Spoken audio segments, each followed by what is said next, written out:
আজ পৃথিবীতে কোটি কোটি মানুষ ইসলাম শব্দটি শুনে থাকেন, কিন্তু আমরা কি সত্যি জানি ইসলাম বলতে কী বোঝায়? ইসলাম কেবল একটি ধর্মের নাম নয়, এটি একটি পূর্ণাঙ্গ জীবন ব্যবস্থা।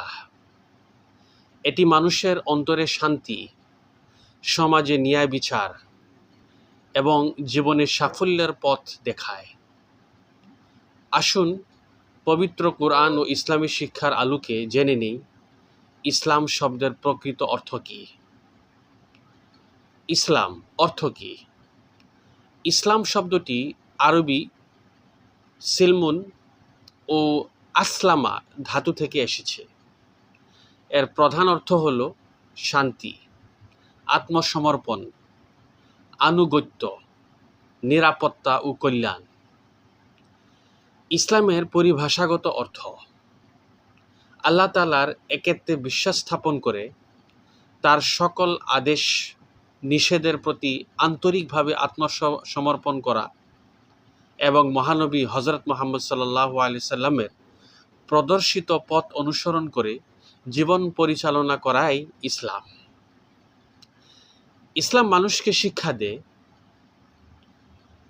সত্যবাদিতা ও সততা, ন্যায় বিচার ও মানবতা, দয়া, ক্ষমা ও সহমর্মিতা, শৃঙ্খলা ও আত্মসংযম, পরিবার, সমাজ ও রাষ্ট্রের দায়িত্বশীলতা।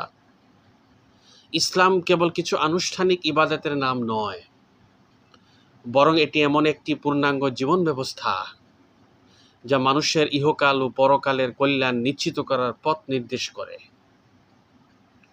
আল্লাহ তাআলা বলেন, নিশ্চয় আল্লাহর নিকট গ্রহণযোগ্য একমাত্র দিন হলো ইসলাম। সূরা আল ইমরান আয়াত নম্বর 19। যদি আমরা ইসলামের প্রকৃত শিক্ষা বুঝতে ও অনুসরণ করতে পারি, তাহলে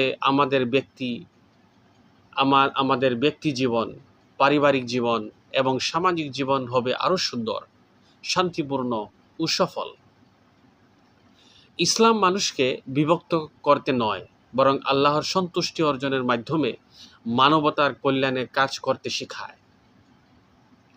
ইসলাম মানে শুধু পরিচয় নয়, ইসলাম মানে আদর্শ। ইসলাম মানে শুধু বিশ্বাস নয়, ইসলাম মানে কর্ম। ইসলাম মানে শুধু ইবাদত নয়, ইসলাম মানে একটি সুন্দর, সুশৃঙ্খল ও সকল জীবন গঠন। ভিডিওটি ভালো লাগলে লাইক, কমেন্ট ও শেয়ার করুন। ইসলামের সঠিক জ্ঞান